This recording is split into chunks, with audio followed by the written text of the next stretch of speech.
Burkina, le mal dont souffre le Burkina n'a pas encore trouvé de remède, par la CEDEAO ou par tous ceux qui s'intéressent à cette question, officiel guinéen, publié le 6 octobre 2022 par Miadjo. Il n'y a pas à condamner, en tout cas, pour nous. Notre posture ne nous permet pas de condamner ou d'apprécier, a réagi lors d'un entretien lundi avec l'AFP à Paris M. Diallo, également ministre guinéen de la Poste, des télécommunications et de l'économie numérique, et dont le gouvernement est arrivé au pouvoir après un coup d'État. Il s'agit de dire que le mal dont souffre le Burkina n'a pas encore trouvé de remède, par la CEDEAO ou par tous ceux qui s'intéressent à cette question, a-t-il ajouté, jugeant qu'il fallait d'abord écouter les Burkinabés, qu'ils posent leurs problèmes sur la table et qu'on essaie de les accompagner à trouver des solutions qui répondent à leurs préoccupations. Si on veut encadrer la transition au Burkina, uniquement, par des questions de principe en disant que les coups d'État sont condamnables et qu'il faut les limiter dans la durée,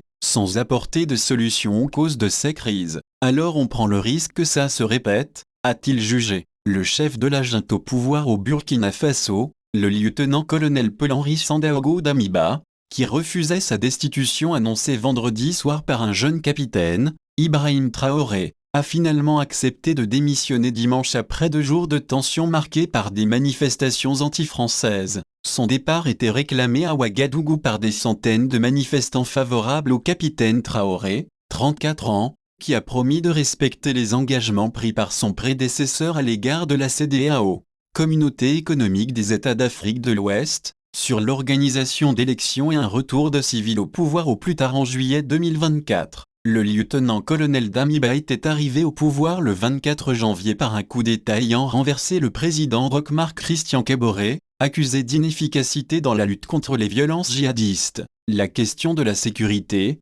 de l'intégrité du territoire et de la lutte contre le terrorisme sont des questions qui finalement structurent toutes les crises qui s'écoulent au Burkina, et donc il faut apporter des réponses à cela, qui peuvent être appuyées par la CEDEAO et par la communauté internationale, pour permettre aux Burkinabés de retrouver une vie plus stable, a réagi le ministre guinéen. La Guinée est dirigée par une junte militaire depuis un coup d'État en septembre 2021, qui a renversé le président Alpha Condé au pouvoir depuis 10 ans. La question du Burkina n'est pas la même chose que celle du Mali, et c'est encore moins celle de la Guinée. À chaque pays, ses spécificités, son contexte, a martelé le ministre. À la question de savoir si son gouvernement craignait en Guinée un scénario du même type qu'au Burkina,